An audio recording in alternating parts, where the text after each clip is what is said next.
Man, this is lifestyles of the poor and unfucking fortunate. But I tell you what, but bitch, we got views. What even got you into doing? Like, what? We didn't talk about that. Like, what got you into music at all? Like, when did you start fucking with it like that? It started with drums. I was a drummer first. Really? Yeah. So my uncle is a really, really dope drummer. Still is. Yeah. And I got into it via him because I wanted to be like him in a way. And I don't know if it was Christmas or it wasn't Christmas. My mom got me a set of drums one Christmas when I was young, probably still 8, 9, 10 years old. Yeah. And they probably regretted getting me them drums for several years. It's definitely a commitment, yeah. With all the noise. Hey, dog. Yeah, man. It was so bad to where my dad bought like a little shed building and outside the house. It put me outside the house. Like, you want, golly. Yeah. But, yeah, man, I got pretty good at that. And then, I don't know, I just kind of lost love for that part of it, I guess. But, so I started playing, I would play along with like rock music. Mm-hmm. I didn't really play along with any country music at the time. I just wasn't really into it. But started playing with rock music, shit like Smashing Pumpkins and Metallica, just whatever I thought was cool at the moment. That's crazy, yeah. Because at that age, you were 8 or 9. That was. Yeah, like I remember. 90s, so I remember taking popular. mom's. I would take mom's her CD thing. You know, I would just go through her CDs. Like I'd put AC/DC in, find something I like, and go along with that. And I did that for a long time. And then I eventually started doing it to rap music. Mm-hmm. Right, drumming along to rap music. Yeah. And I don't know what happened, man. I just remember just not really fucking with my drums anymore. Yeah. And I was really getting into rap music, and I want to say 99 maybe. Yeah. Me and Zane, young Zane. Yeah. Shout out Zane. Yeah, we were good friends then, and Steven said, "Fuck us. Don't worry about it." So me and Zane was cutting records at this guy Corey's house, which was down the street from Zane's house. And then I think we said in the TopDollar interview, that's how me and Bobby met. Was when you and Zane were going to Yeah. So one time, I remember me and Zane went to Bobby's parents' house at the time. And Bobby had the Roland XP60, I believe. He was making beats then. Oh, hell, okay. So I actually have some of it here. Some of the early TopDollar shit, Bobby produced all of it. The stuff that y'all put out? Well, that's before I was even a part. Oh, okay. So in the beginning, it was Bobby Mario. Yeah. Shout out right, to him, yeah. Bobby Mario. And then you had like some Wu-Tang Clan shit, interchangeables like Zane and several others. Yeah. I don't remember all of their names, but the shit was actually really dope. And I can play some shit. You'd be like, Bobby made that beat? Yeah, I didn't know that. That's crazy. So I messed around with his XP60 that day, and then I talked my mom into going to Sam Ash at the time. Yep. Right? And I played him one there, and I think she ended up getting it for me for Christmas, maybe. This is still 99. Yeah, late 90s. She ended up getting me the Roland XP60, and I learned. It took me several years, or a couple years rather, to learn how to really do anything. And so everything you heard on TopDollar Picture This and TopDollar Philosophy was solely me on the Roland XP60, that one keyboard. Oh, wow. Yeah. And it was just self-taught. Yeah. And of course we had live players and shit on Philosophy. Yeah. But yeah, man, both of those albums, fucking Roland XP60. That's wild, dude. But that's how I got into it. It kind of went from drums to kind of rapping, meeting Bobby, playing with his keyboard, and then get my own keyboard. So when did you start listening to rap music? Was it when you was playing drums, or was it after that? You know, you said you was doing rock music. Yeah. So you remember what I've been listening the song, or just the artist, or kind of what made you like, oh, this is dope. Like I'll start. You know what I mean? Man, I have like a couple of highlight moments when I think back. So I was probably 3rd grade maybe, and me and my half brother, the one that died, we shared a room together. And I remember one time he went back to his mom's, and he left some of his tapes out. And I remember seeing an Ice Cube Predator cassette tape. You know, that's dope. And it was on. So so I think that, and then I kind of went Ice Cube, NWA phase, and then I slid into like the what was them neon colored tapes that like, so I think So Def was putting them out. Booty Jams. Yeah. So that, and like the super bass heavy stuff. Yeah. I think it was called bass music, wasn't it? It may have been, yeah. Yeah.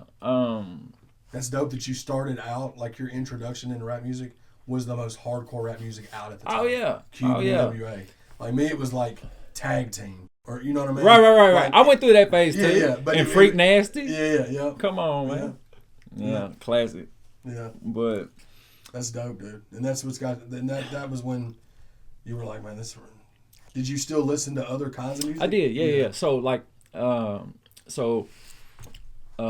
parents were divorced from, I don't know, when I was maybe 4th, 5th grade, somewhere in there. Yeah. So when I'm at Dad's house, all I hear is classic country. Oh yeah. Waylon, Yep. David Allen Cole, Bo Cephas. Like, Yeah. that's all I hear at his house. Nothing else. Yep. And at Mom's house, all I heard was hair bands. Oh hell yeah, dude. Rock. You know what I mean? Like like her Like the Motley Crue phase was that? Yeah. And Warrant. her like favorite like is was Van Halen. Oh, Van Halen for It sure. was David Lee Roth at first, but then when goddamn Sammy Hagar came, Yeah, changed the game, dog. I'm Van Hagar more than I am Van Halen. Me too. Hagar was a beast, dog. Yeah, he's still a beast. Still a beast. Still a beast. Speaking of, we need to talk to Jelly, see if I can get my mama backstage to Sammy's Coming to the Ryman. Mm-hmm. That would just make her Oh life. yeah, I'm sure that would. We just have to Whatever I got to do to make it happen. happen. That, yeah. But anyway, so I got that from Dad's, and I got that from Mom's, and I got the hip hop put on me from my brother. Mm-hmm. Right. Which is dope though, that your family puts you on to basically the entire spectrum of music, more or less. Yeah, which is cool. And when I was making beats, I would get my motivation from classical music. Oh wow, okay. I would find old classical cassette tapes, listen to them, and play along and figure out a pattern. That's how I kind of learned chords and patterns. On the keys. Yeah. I could say that. I get that. I mean, it makes sense. Yeah. So like when you hear like, which is not fucking extravagant now listening to it, but at the time it was for us as kids, like just like number 1 on Picture This, where it's just piano and shit like just that. The intro? Yeah. That was just me kind of figuring shit out. Yeah. But yeah, so I got all the good music and just kind of made my own version or whatever it was. And then when you linked up with them in '99 and 2000, and you went to Sam Ash and you got the right the the equipment and XP60 stuff. Is that when y'all started working on Picture This? Was that the first? Me and Zane kept cutting records with Corey. Uh-huh. And then I was also occasionally making music with do you remember Kinfolk at all? Have you ever heard that name? I remember the name for sure. Yeah, so they were here. And I was making stuff for them here and there. And then at some point me and Bobby just kind of linked up, and he played me what he had, I played what I had, and basically we just threw an album together from what we both had, and what wasn't there while we were in the studio, we just kind of filled in the blanks. Yeah. So on Picture This, when he brought you stuff and you brought him stuff, it was songs or it was beats? Both. Or both? Both. So like some stuff that maybe him and Mo had, and then stuff yeah, that you and like, but like anything that was on a different beat, I remade everything. Gotcha. Because I was in that like, because I was so No Limit heavy, so Cash Money heavy, where there's one or just, you know, you got, the label has its producers. No, for sure. And Cash Money was Manny. Yeah, and that's how I was like, it wasn't my sole responsibility, but for some reason I thought it was. So that's what I did. Yeah. Well, that's dope though. To the point to where like I would get offended if someone else tried to make us a beat or something. Yeah. And some other people did make us beats, and I ended up remaking those beats, even if they were dope as fuck. Yeah. Just because you just wanted to keep it all uniform. Yeah. Yeah. But anyway. And so eventually, Picture This dropped in 02, 01. And then to give the people the idea just of how crazy things were, the internet was a thing, but it was brand new though. Brand new. The internet, it was just like AOL dial-up kind of shit. Like brand some new. people don't even know what that is. I know Leroy does, and he was 3. Right. But like just to give an idea as to what was going on. So y'all put Picture This out. What was the, like, once y'all dropped that, like, did y'all, because this was back when there wasn't, other than say Stack and whatever Street Flavor had going on. That's it. Was that pretty much That's as it. far as Nashville stuff? As far as Nashville, Buck ain't popped yet.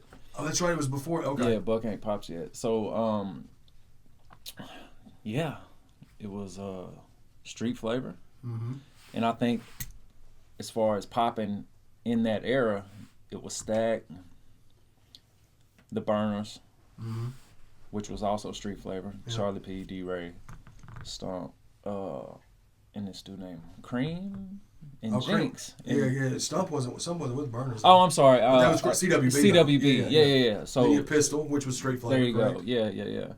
Told you I'm tired. No, you good. I'm usually. No, you good, bro. So them and then Pistol. Bro, that's Boogie, it. Casino, like all that, just all Street Flavor. Yeah, stuff, but right? they had already fizzled out. That's right. This was 02. Okay. Yeah, like so us Stack and. That was before Lido, because Lido was like 03, 04. Yeah, that came 04. Golly. So yeah. So Picture This dropped. So Picture This dropped. We did that before we linked up with Sonny. That's actually kind of how we linked up with Sonny. So we put out Picture This. It was already buzzing before we put it out. Yeah. Just because, just from our people, like we would burn a few songs here and there, and they would goddamn multiply by 100 within a week, and then everybody would be bumping it, and everybody was almost like, "When you gonna do this? When you gonna do that?" And it got to the point to where they were so eager to buy something. I made a CD.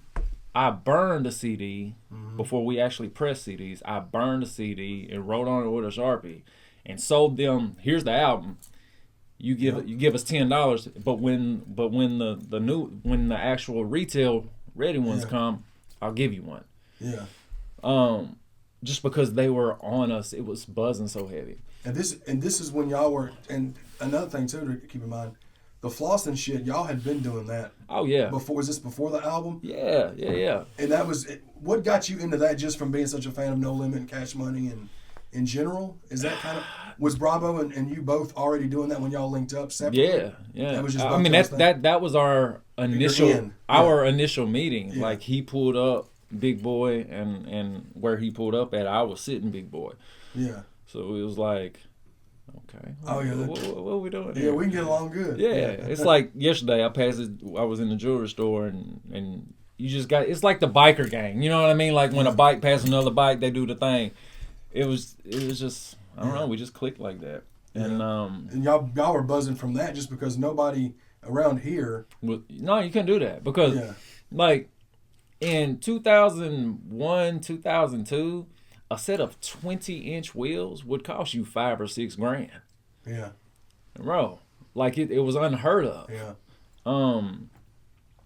So yeah, and not only the wheels. I mean, we was doing just outrageous shit. Like TVs and everything. Bro, I remember taking one of my mom's old Dell computer screens. Oh my God. Bro, it was like it was thin at the time. Yeah. Now it would look But it was really this thick, Yeah. right?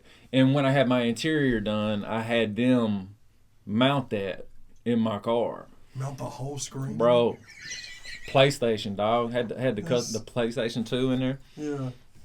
It was wild. I still got. What was it that I heard? Was it the orange lac that was it Bravo had that one? And then he had like a TV in the gas cap? So I got them pictures too. I got to get them out. In one of these things, maybe you'll see it, but you'll actually see the inside of the Caprice with the PlayStation and the all white and yellow inside with the speakers everywhere and the screens. Yeah. It's nuts. That's dope, dude. And so y'all were building. And I was 17. Yeah. Then at that yellow Caprice stage. Yeah. So y'all were getting buzz from not only the music but just from that too. So it was like a Right. collective. And it's because there was no internet and no social media, like we stuck out because we're the only ones out there doing it. You know what I mean? Yeah. Versus to where now anybody can say anything on social media, and it's so watered down, no one really sticks out. Yeah. Where then we were the guys. Well, see, and one other group that was just getting started when y'all were was Bezel Gang. Around that same Bang time. Bang Bezel Gang. Yep. BOP was like just getting popping whenever in 01, 02. So that was probably the only other, and it was a totally different side. Y'all were from like outside of Nashville. He was Antioch. He was Antioch. I was Mount Juliet. Yeah, man. Yeah. I remember. I think I was telling Beck that the other night. Yep. I was like, man, that was my introduction to Bezel Gang is when we went to get our artwork done somewhere. Mm-hmm. And they were comparing people's artwork. Like, it was Ebb Tight. Yeah. This is Ebb Tight. Yeah. And I think we was using this dude named Colin or something. I was like, God damn, I slick like that better. Yeah. Talking about Tony shit. Yeah. Which is now Cairo Inc., which is who we work with exclusively. Yeah, absolutely. Everything. Yeah, for sure. Everything. All the logos. Every one of them. Yeah. So that's dope. So a picture of this dropped, and then y'all saw a lot of stuff like building from that, and then back to that. So when we dropped that, I think initially we pressed up 1,000 copies. Mm-hmm. They were gone immediately. Yeah. It was so crazy, dude. The buzz was so crazy. Like, you could not go anywhere without hearing Number 5 on that CD. Yeah. I don't give a. I don't care where you went. I can attest because I lived nowhere close to y'all, and there wasn't internet. Yeah, they were still on horse and buggies, and for sure. We heard about them because I was in high school. I was a senior in high school, and I would hear people pulling up to school. You know, it's when everybody was getting their cars and stuff. So everybody was blasting. Everybody had car clubs and shit. And I used to hear, it's Top Dollar, and I was like, who is this? And this is when I was not even rapping yet. I didn't start rapping until like the year after I got out of school. But I would hear people blasting Top Dollar, right. And they must have had to have gotten it on a burn CD from somebody. A lot of people did. Yeah. Or maybe they bought it when it came out, like you said, somehow. Yeah, but I mean, if it wasn't one that I did, which right. I would know, I would take it and break it. That's how serious we were then about people stealing your shit. Well, see, and people would ask me, because I used to be the little mixtape dude I would make. Chad made a couple grand off of us for sure. No, well, everybody was asking about it, and I didn't have the song. Oh, yeah. No, I never had the song until like later. I just would always hear it. Yeah. But people would ask me whenever they'd give me their little piece of notebook paper with their mixtape thing on it. They'd have Kenny Chesney, Juvenile, and then they'd be like Top Dollar. I'm like, I don't have that song. But they were wanting, like, y'all were the only ones that, other than like Haystack, of course, but he was already in stores at the time. Yeah. But that people would always ask me about that song, like one of those other mixtapes. Picture This didn't get in the stores until probably late 2002. Yeah. But golly, dude, just the impact though, you could not go anywhere. I remember Tim Hill told me, he said, dude, he was explaining to us how he heard of us. He was like, I was downtown on Broadway. He said, because back in the day, Broadway was just bumper to bumper traffic. Everybody just having a good time. It's not like it is now. You mentioned that in the song, bumper to bumper. Bumper to bumper, yeah. He said in every car that passed us was playing that song. Yeah. That's when you Every could swing fucking back and forth. car. Yeah. He was like, I could not escape it. He said, that's when I knew y'all was on to something.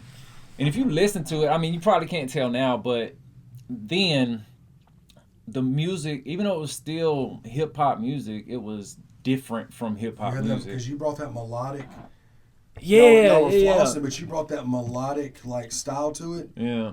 That I know Bone Thugs was doing melodic, but it was a totally different style. Yeah, they were twisting. It wasn't, and it wasn't gangster rap. No, it wasn't gangster rap. It was like heavily like Cash Money influenced content style, like the way with the like the stuff like as far as what y'all were rapping about, right? But like the way you went about doing it. The way we delivered it, the way we delivered it, dog, was just so original, man. Which I mean, everybody does this shit now, but just the way we describe shit was just for sure great. And then like it wasn't long after that y'all ended up doing Philosophy. Like how quick did y'all get into working on that after, or were y'all already working on it? Because that was back when you could get an album and sit on it because there was no streaming or but you know YouTube what? Wasn't a thing yet. I don't think we waited very long. No, it said that Philosophy came out the year after. And because Picture This did so. First of all, like Picture This was a trial and error, right? That was our first time attempting all that and it was just us on our own. We didn't have no big contacts. We didn't have anyone that's done it before telling us how to do shit. Yep. Was that when y'all was hitting all the schools with the flyers and stuff like y'all talking about? Yeah. We did that every time we dropped something. Yeah. We would go around to all the schools in the morning and drop off boxes, which was 30 CDs in a box. We'd drop off multiple boxes to all of our people. And we said, look, you sell them for whatever you want to sell them for, just bring us back $300 a box. Yep. And at the end of the day, you circle back around and collect all your money from all them people at every school. Sound that legal dope, dude. That's what it was. At every it was school. Legal trapping at that. That's back when you could buy CDs, bro. That's so dope. That's what I miss it. Yeah. For sure. But so I keep getting sidetracked. Sorry, I'm tired. But so Picture This was doing so well. I was at McDonald's in Hermitage, right down here, one night, and this is when Street Flavor was right behind TSC over here, so right down the street. I was at McDonald's in that yellow Caprice, and Stack came through the drive-through, and that's not a fat joke. He really came through the drive-through. Yeah. And I just happened to see him, and he was looking at me, but it was like he was looking too long. You know what I mean? Like he wanted to speak or something. So I took one of them Picture This CDs over there, just handed it to him through his window. And y'all were just inside eating or ordering or whatever? No, I was in the parking lot pimping. Ah, okay. You know what I mean? Yeah, PLP. Only hoes. Yeah. PLP in it.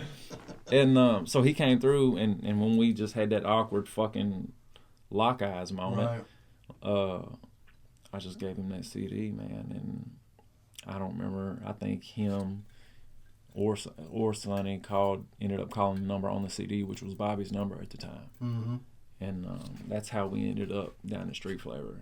Now, was that for Philosophy, or was that? That was straight off Picture This. Okay. So when we go to Street Flavor, once it's not just talk, we're actually in here, in Street Flavor. That's when we were going to start working on Philosophy. Gotcha. Okay. And we did. I mean, we cut several records there. It seems like we were there forever, but really it was probably only a year or so. Yeah. But we cut a bunch of records that were supposed to go towards Philosophy. And keep in mind, too, this is during Haystack's peak. Yeah. You can't escape Stack during this time. Right. So obviously, Stack's the bread and butter. He gets whatever needs to be done, Stack's priority number one. But I would stay in there. I would stay overnight when everybody was gone. Once Dev showed me how to run the board, I would just stay there and do shit on my own all night. And then the next day, if I had something ready, Bobby could go record or whatever. Yeah. But so it seems like most of our time was like opening up for Stack, going on these runs with Stack, going to these in stores with Stack. It was kind of like they were introducing us to people via Stack. No, for sure. You know what I mean? Yeah. Which I totally get it. I don't know what happened. I just me and Bobby pulled up to Street Flavor one day, and people was carrying shit out of the office. I'm like, well, what are we doing? What's going on? Because I mean, they were carrying the console out, and so I'm like, what's happening? And I don't know who he called, and he was like, yeah, he said Sonny sold Street Flavor. I'm like, what the fuck? Sold Street Flavor? Yeah, and this because it was a blindside to me. Like I 03, 02? Late 02. Yeah. Late 02. Okay. Maybe early 03. It's some of that. No, for sure. Fucking blur. Yeah. But yeah. So we were just kind of shit out of luck, man. But I will say, like, Sonny done so much for us during that little, like, we went to fucking Sony, or it was Universal first, but then that dude went to Sony Urban, then we went to Sony. Like, he didn't just make phone calls and try to shop us. He actually took us to the buildings. Yeah. And let us meet with these people. Like, hey, even though I sold Street Flavor, I'm still gonna help y'all as much. Yeah, as I can. like he even like when he was going on behalf of Stack, like trying to get Stack a deal or whatever he was doing, we would be right there in the room. Yeah. And then it was like, oh, by the way, check these dudes out. Yeah. He really went out of his way for us, man. He did a lot of shit he didn't have to do for us. Yeah. And y'all were technically never signed to Street never Flavor, obligated, right? No. Like you was just there using the studio. We was using the facilities every day. We were on each other's records. Yeah, man. I mean, yeah. And then so y'all, that happened, and then y'all just released Philosophy independently. Okay, right? so what ended up happening is once Sonny sold Street Flavor, we was pretty much like, fuck it, we gotta do it on our own, I guess. And luckily we stirred up such a buzz with Picture This, and then also from being on Street Flavor, there was such a hype around that. Between us and family, like we didn't have any trouble pulling the money together for Philosophy. And then also we used contacts we made via Street Flavor to get the quality we wanted. Right, because Picture This was shit quality. Right. You know what I mean? It is you what worked with what you had. Yeah, it is what it is. Trial and error. We didn't know what we were doing. I thought mixing was nothing. You know what I mean? Yeah, for sure. Like, I didn't have any knowledge of any of that shit. You still teaching yourselves. Yeah, but so I learned everything with Dev while I was at Street Flavor, and then the other contacts we made at Street Flavor, which was Dale Babb and Jarek Harper, right? Super quality sound. So that's where we went to record Philosophy. Oh, okay, with Babb and them? Cool. Legend out there. Yeah. I can't remember how many weeks we done. Maybe 2 weeks, 4 weeks. I forgot what it was. But it was like a work schedule. We'd go in for like 8-hour blocks or whatever it was, so many days a week.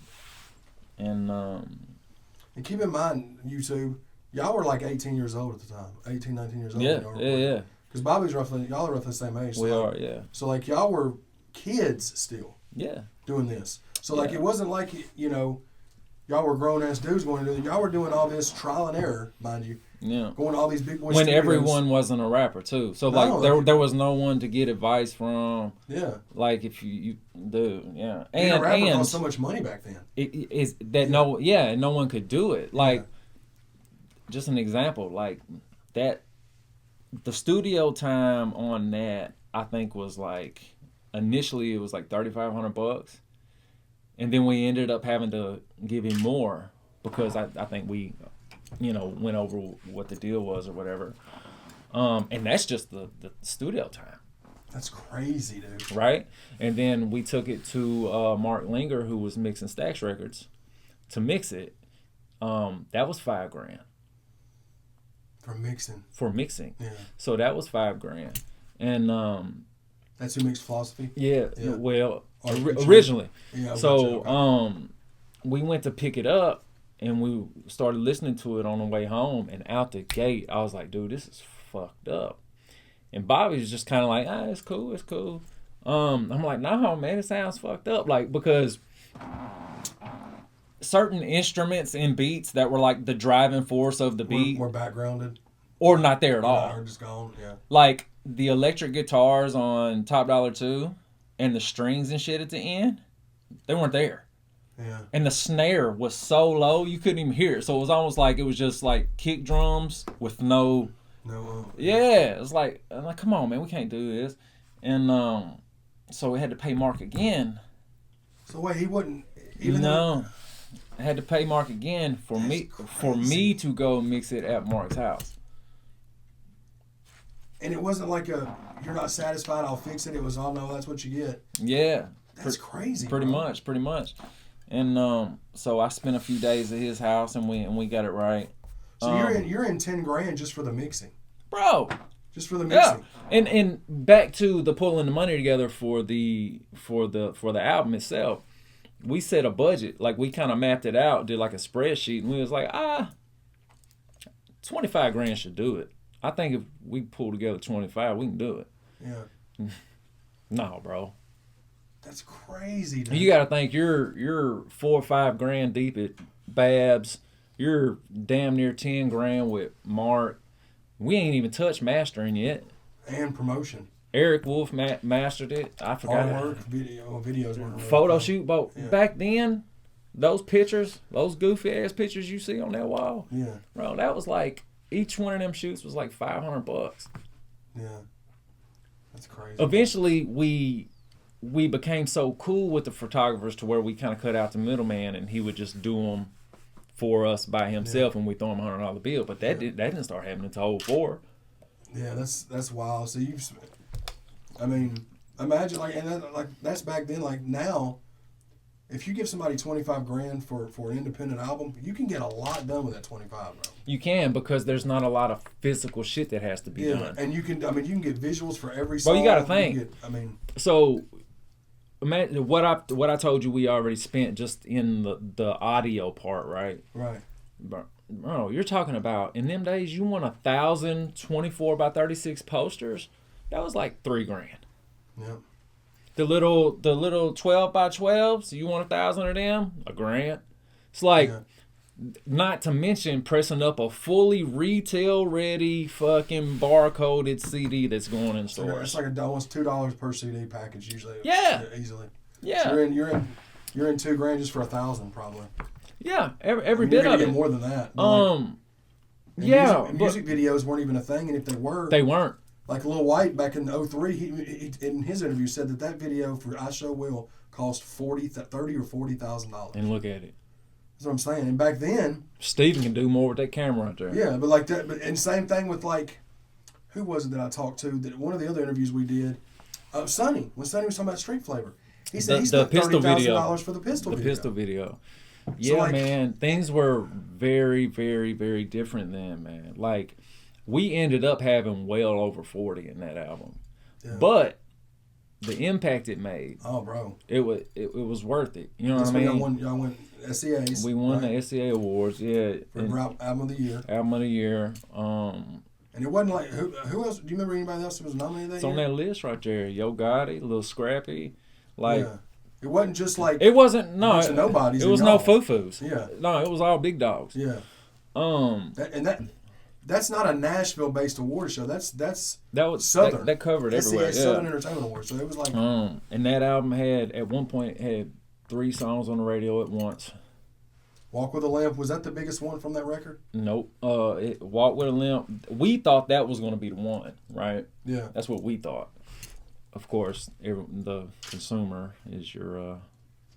I know Issues was big. That was the biggest. Yeah. That's the So biggest one on this how album you on couldn't Apple Music. escape? It's Top Dollar. How you Yeah. couldn't escape that in the street with Picture This? You couldn't escape Issues on the radio in 2003. Yeah. You couldn't do it. Yeah. You were sick. I was fucking sick. It was to the point to where like it was so normalized to me to where when I heard it, I didn't give a fuck. Yeah. Usually like when an artist gets a song on the radio, Yeah. they telling everybody they cutting it up. You heard it so much. You were Bro, like, somebody. oh my God, turn it off. Yeah, man. Somebody pull up beside me, man, songs on the radio. Man, cut it off. I don't want to hear it anymore. Yeah. Cause I didn't even initially I didn't even like the song. That's usually how it goes, though, ain't it? I didn't even like the usually how it song. goes, dog. If you listen to my verse, bro, my verse is literally forced. Like Tiffany had already done her parts and there was gaps because Bobby and Stack kind of already wrote a skeleton of the song. Mm-hmm. You know what I mean? So all I had to come in and do was like fill in blanks, and I just was not feeling it, dog. Yeah. But everybody loved it. Yeah, dude. That's how it works, man. Everybody loved it, man. It's so crazy. So that made a big impact. Like, was this? Had y'all met Jelly yet during this time? Yes. So Jelly is actually on the Philosophy album on that skit. Yeah. Where he called Frank Bobby's. Yeah. I think me and that's around the time me and Jelly made that first song that he was talking about. Oh, okay. Yeah. And then y'all met him. Was it at the a club or something? No, Bravo went mutual to friends. Did Bravo go to school with him or something? Yes. So he went to school with him, and then also we had mutual friends that we would be at the same place at the same time. Right. So that's how that kind of kicked off. And then Bobby was like, "Hey man, you should make him a beat, and we'll take him to Switchyard, which was the studio." Oh yeah, the one we talked about. Yeah. And because even though we were recording Philosophy at Babs, we were still doing other shit with Mike at Switchyard. Oh, y'all's names are still in there. When I went there to record, No shit. Where y'all signed the. Did you take a picture of it? I don't think so. Bro. Or maybe it's on one of the video clips I did with It's Seal classic. But it's definitely y'all's names are on there for sure. It's classic, man. Yeah, but so that's when y'all met him, and that's when I guess y'all the. But yeah, he was definitely around. And then also like he was doing the freestyle battles and shit during that time. Yeah, man. And during that era, that early 03 era, we were doing shows all the time. That's when y'all were hitting up them skate centers. Yeah. Well, you need to talk about that for a second because I went there and did skate center shows in 07, years after y'all. Yeah. And people, when I first started going there, they were asking if I was bringing y'all, and they hadn't been there in 3 years. Yeah. And they were saying that whenever I wanted to do shows, they were giving me things that we couldn't do because of the craziness that happened when y'all were there. Oh, it was a frenzy. Yeah. Bro, I got VHS tapes that will blow your mind, dog. You need to Like- get converted, dog. Like, There's a computer. it's wild. Like, you would have thought we were the biggest mainstream artists alive. That's what they were telling us. Yeah. They said they treated y'all because you got to think Tullahoma and Shelbyville and all those places. There's nothing. It's small town. Especially bro. then. Like, Yeah. there was no internet, nothing, no yeah. source of entertainment. So like when some artists or something came through those towns, it was a big deal. Yeah. Especially when you pulled up how we pulled up. It was like, whoa, what the fuck is this? Yeah. Because they said y'all were signing. They told me that y'all were signing pictures, and doing like meet and greets and stuff. Yeah. And selling out of like pictures and like. Oh, bro. So like, you know how big a skating ring is. Yeah. So my mom would be in the corner doing pictures. Yeah. The line would be from her to the opposite corner of the skating ring. Yeah, and that skating ring was huge, dude. Yeah. Because we performed at the very end of it, and the people just kind of crowded around. Bro, it was nuts, Yeah, man. they were saying people were nuts. grabbing it. They told me that like they were like happy to have us there, but it was a smaller scale. It was cool, but like they said that there was one night I think somebody like a lot of the people were grabbing each other's like jackets and stuff. Yeah, real Kevin Gates stuff. Yeah, so But I didn't kick nobody. Right. But yeah, that just to show you. And again, what I said in the interview with you and Bravo is, had y'all have had social media, it would have been a rapidy rap, dog. If y'all were before y'all's time. Y'all were so ahead of y'all's time, dude. Not even social media. If we would have had a major push once, just once, it'd have been a rap. No, for sure. It'd have been a rap. Because not only was y'all's music as good or better than a lot of the stuff that was out at the time, y'all were very animated, charismatic, and I mean, just be real, like there wasn't a lot of white dudes that was like doing it like then, other than Stack. Bubba was just coming out around then. Of course, you had the ones before Stack and Eminem, and obviously Eminem. Right. But like, that's really what. Like, it's like it kicked it off. Yeah. From where we're at, anyway. You know what I mean? I don't. Yeah. But for sure. That philosophy, that was definitely y'all's biggest. For sure. Yeah, man. And stuff happens. I'm trying to think. I've skipped a bunch of shit, I'm sure, but. Yeah, but I mean that's the gist of like those first two albums. First two, for sure. yeah. And then, I mean, things happen, and let's see, 2004. Let's see, 2004. We done. So let's see, probably the end of 2003.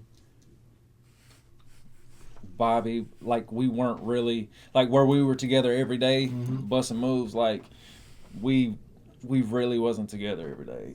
Y'all just because I had so much wild shit going on, and he was still trying to do music, and he was still cutting records and stuff, and he actually had songs on the radio during that period himself. By himself. Bumper to Bumper, he had that one. He had the solo project. No. This is before his solo project. Okay. It's just when it was just him. He didn't have a project out or nothing, but he still knew people from the connections. Everything. Yeah, man. So the Watch What You Say, produced by Coop with Skinny Pip on it. Yeah. That was on the radio. But at the time, Coop produced that. Yeah, but at the time that was just him and Bobby. That was just Bobby, Bravo, and Skinny Pimp, right? Yeah. And then it ended up going on the Behind Bars album. I still wasn't on it. I didn't have enough time. Yeah. Behind Bars was literally thrown together in a week or two. Now, is that how did y'all meet Tone? Did y'all meet Tone like just? We already knew Tone. Okay. Tone also went to school with him. Okay, gotcha. That's right. So Tone would come to the studio when we were doing the Picture This sessions. Tone would come to the studio. Yeah. And he ended up on a couple records on Picture This. Yeah. I love Tone's voice. I was like, for sure, dude. One of the best rap voices ever, dog. I was like, when he comes on, he just commands the attention. Dude, yeah, for sure. So we were cool. We stayed cool. He was on that CD, and then on Philosophy, he was on Walk with a Limp. Yep. Killed it. Yep. And then during when we were kind of fizzling out on the personal level, me and Bobby, and we were just doing our own shit. Yeah. Me and Tone was still cool. Me and Tone, let me reverse. No, yeah. See, we was all together every day. Yeah. For forever. But then it ended up just being me and Tone for about a 6-month period. Mm-hmm. And we was together every day. We was hitting clubs every night. Yeah. You know what I mean? And when we was in the club, I mean, the DJ would still be like, "Oh, $top." Yeah. They didn't know no different. Yeah. So me and Tone started dabbling in music, just making some stuff by ourselves. And I don't know, man. It just, when shit hit the fan and we kind of clicked back up together, I think I just told Bob, I was like, we can't do it and not include Tone. Yeah. You know what I mean? Yeah. Because he's literally just hung with me. Yeah, for sure. You know what I mean? Been there because we was going through some shit. Yeah. And yeah, Tone. Back in them days, Tone would get on your head about me for sure. No, yeah, for sure. For sure. And Yeah. that's why I was like, man, we gotta include him, man. And he was a big part of that Behind Bars album. Like he was Huge part. He was snapping, huge bro. part, He was dog. on damn near every song, it seemed like. So when I said like we literally had a week or so to put that whole project together because we had a deadline because we had to be at Selecto Hits the day before I had to go Oh, and you were having you were to on sign that, to sign the agreements. and you had to go. You had to go. So we rushed that album. That's why I'm not on all those records. Yeah. Right. We mastered it. I think the day.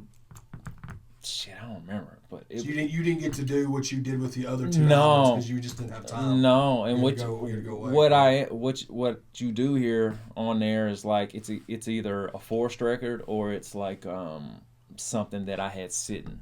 Yeah. You know what I mean? That I ain't put on anything yet. But bro, y'all still even with that, bro, even with that being rushed, y'all had some bangers on there. Tim Swinging Hill. on them. Well, Swinging on 'Em was me. That was the only beat I made on the whole album. Yeah. But it was one of my favorites though too. It's one of my favorite beats you've ever made. Yeah, it's super hard. The Cashville was dope. I mean, it was dope. It was a dope. Yeah, there's some so dope songs on there. I think we owe that album to Tim. Bro, without Tim, that shit would have never existed. Was he having to pump those tracks out quick because of Multiples. Yeah. Like we were doing like 4 or 5 hour blocks, and he would churn out multiple beats during them sessions, and record us, and then somewhere find time to mix it by a day or two. Yeah. It's like what the fuck? Yeah. He's a machine, dog. Sure. And yeah, without him, this shit wouldn't have happened, man. Yeah. Sure. And then that just kind of we'll fast forward, but now and then you fast forward. Say to like 2009, right? That's when I met you. Yeah, Because that's when you were back and y'all were starting to kind of try to entertain getting the band back together, putting a project together, and doing something. Yeah, and that's when everything was starting to take off with YouTube, with ChadArmesTV. That's when I met you, Tone, Bravo, all of y'all. Yeah, obviously I was a fan of y'all for years prior to that, but of course. But that was when I met y'all. Yeah, and that's when me and you collabed, me and Bravo collabed, me and Tony had been collabing through that, and it was that's when y'all re-released Philosophy with the 2 singles, with the 2 extra songs on it. Yeah. Or we took one off. I don't know, but yeah, we added Hello Baby and yeah, Hello Baby's cool, but Hello Baby was fire, dude. Hook was hard. Yeah. Hook was hard. The whole song was catchy. Yeah. Text You was cool, but it was just like that was what was popping at that time. It was poppy. Though. Yeah. It was stupid, but the beat by itself was hard. Yeah. But yeah, that's when we tried to do. And that girl on that's actually Tim Hill's daughter. Really? Yeah. When she was little. Yeah. Oh, that's dope. The fun fact. That was back when you two. That's also too like you can go back in the archives of ChadArmesTV when we did the show in Greenbrier. Yeah. With all those artists on it, y'all were supposed to perform at Slammin' and Jammin' that day or that week before. Yeah. And they flaked and lost a whole bunch of money. Yeah. Because it was going to be a big thing because y'all were killing that shit. Were y'all doing the car shows? Yeah. So we performed at, I think 2 prior to that. One was during the Picture This era. But yeah, so we were supposed to perform at that one. What was that? Was that 2009? Yep. Yeah, we were supposed to perform with Stack, and they pretty much said Jelly. They said fuck us all.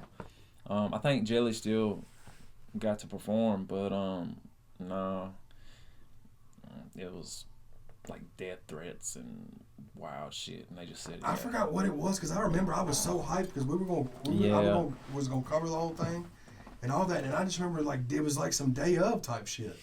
Or close to. It was some stuff a few days prior leading up to it, but we thought it was still gonna happen. Yeah. But then, like literally the day before or something, it was like, nah, we're not even gonna take the chance. You got too many people calling the sheriff's station, and because it was in Y'all Wilson County. Wilson County. Yeah. And the show was gonna be at the fairgrounds, but it is what it is. It's cool. News came out and covered it. Yeah. And then, I mean, that's when, because eventually, I don't know when you met Worm. 2009. So the same year that you got out, when all we were doing the 2009 house arrest stuff. That's when you and him met. Probably same time frame that I met. And then that's when, after that, I mean, y'all got close. Rolling. Yeah. Yeah, man. Y'all got, you was working on he had already put out South to Death, Mr. South to Death. Y'all still putting it together. Oh, that's right, because you produced. Yeah, y'all. That's what that was. Yeah, y'all was still putting it together, and I said, man, you need. At the time, everybody was pulling sound clip beats and stuff like that, and I was still like old days against that.